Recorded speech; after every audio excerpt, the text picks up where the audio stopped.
I thought moving back to my quiet hometown of Ash Valley after years away would be soothing. A pleasant nostalgic escape from the big city grind. But I soon noticed bizarre undercurrents. Whispers circulated of neighbors abruptly moving away in the night. Cattle turning up eviscerated in remote fields. Officials monitoring new residents closely. Nothing made headlines, but locals knew things lurked beneath the town's calm veneer. I started the anonymous blog Ash Valley Secrets to dig deeper. Small towns excel at keeping dark truths buried through polite silence.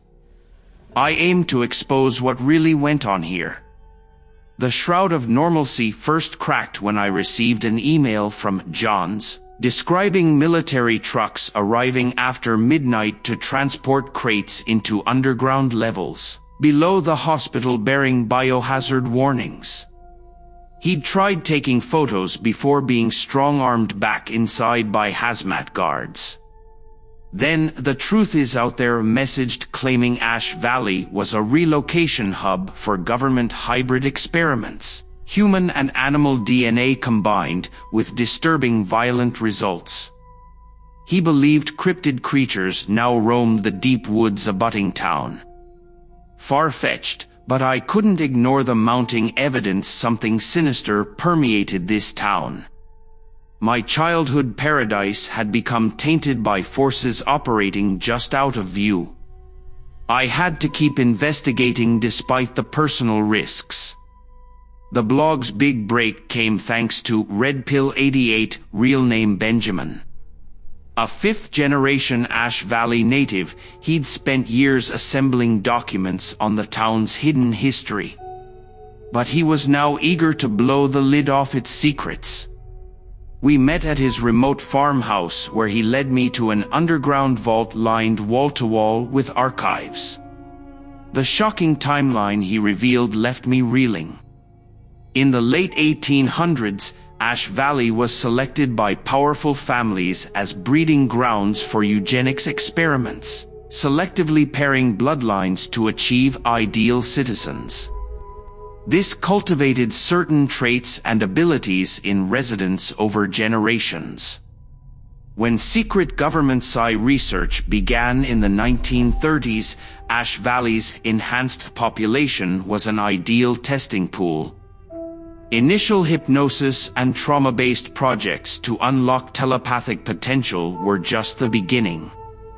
Once organized into a clandestine institute, Ash Valley Labs delved into genetic manipulation, glandular control, and biochemical conditioning to activate psychic functioning. But these invasive procedures had harmful side effects on subjects. The 1950s brought LSD trials and attempts to contact interdimensional entities through hypnotic rituals. Most records from this alchemy era were destroyed, hinting at the disturbing nature of the experiments performed on townsfolk. In the 60s, focus shifted to navigating the astral plane and quantum manipulation with partial success. But the most promising breakthrough was activating young subjects' latent psychic gifts through combat simulation followed by hormone therapy. The Institute refined this technique over decades to covertly cultivate telepaths, empaths, remote viewers, and other gifted assets for use in domestic law enforcement and foreign intelligence.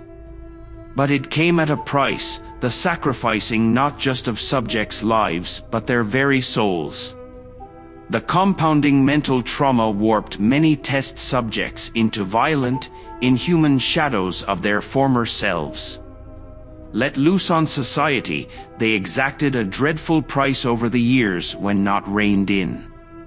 And today, the Institute's experiments with advanced frequencies, interdimensional communication, and genetic hybridization continue under utmost secrecy.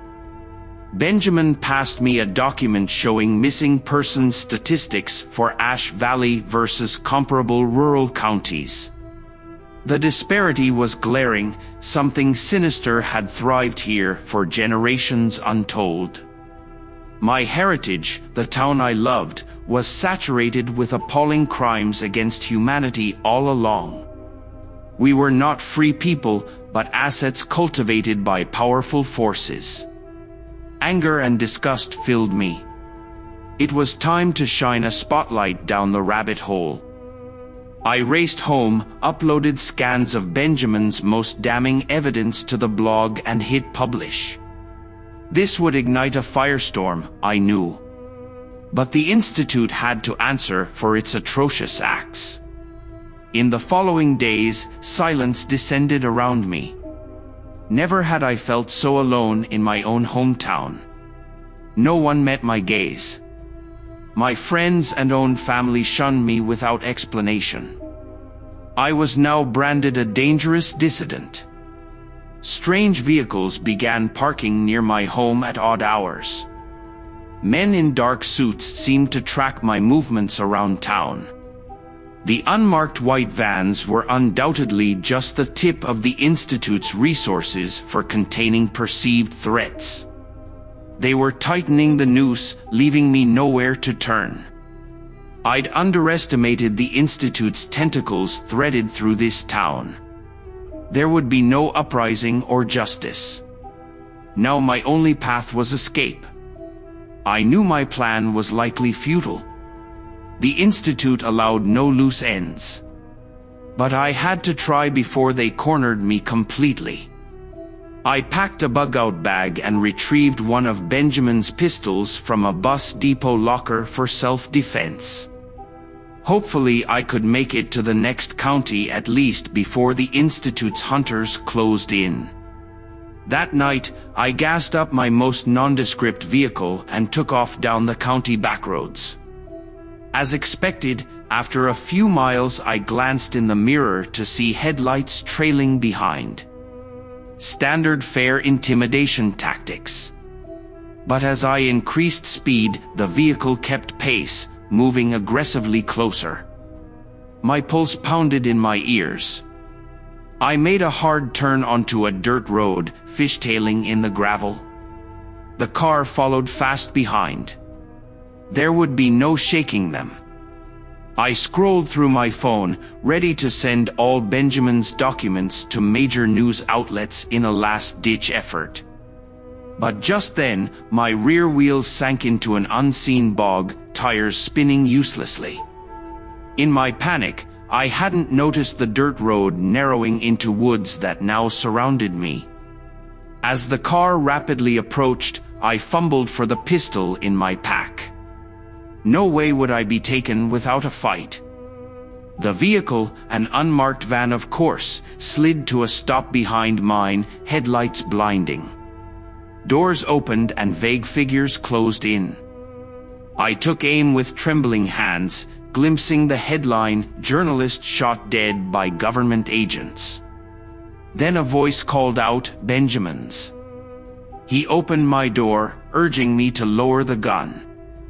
I sat paralyzed with relief and confusion as my initial pursuers formed a protective perimeter. Benjamin and other allies from town had come to rescue me first. They'd staged the pursuit, monitoring Institute channels to feed them misinformation while racing to intercept me. At great personal risk, my friends had banded together to help me escape the Institute's clutches. As Benjamin drove me to a private airfield where a plane waited to evacuate us, gratitude overwhelmed me. I'd been ready to give my life to expose the darkness plaguing this town. But thanks to bravery and loyalty I had underestimated, the truth would finally emerge. Together with my fellow citizens who cherished freedom over secrecy, we would overcome the Institute's lies and trauma inflicted for so long. It might take years to unravel their insidious roots from Ash Valley. But tonight's victory ensured the seeds of truth had been planted. A new dawn was stirring to disperse the shadows. And walking into that uncertain future with comrades at my side gave me hope I could inspire the town I loved to reclaim its soul.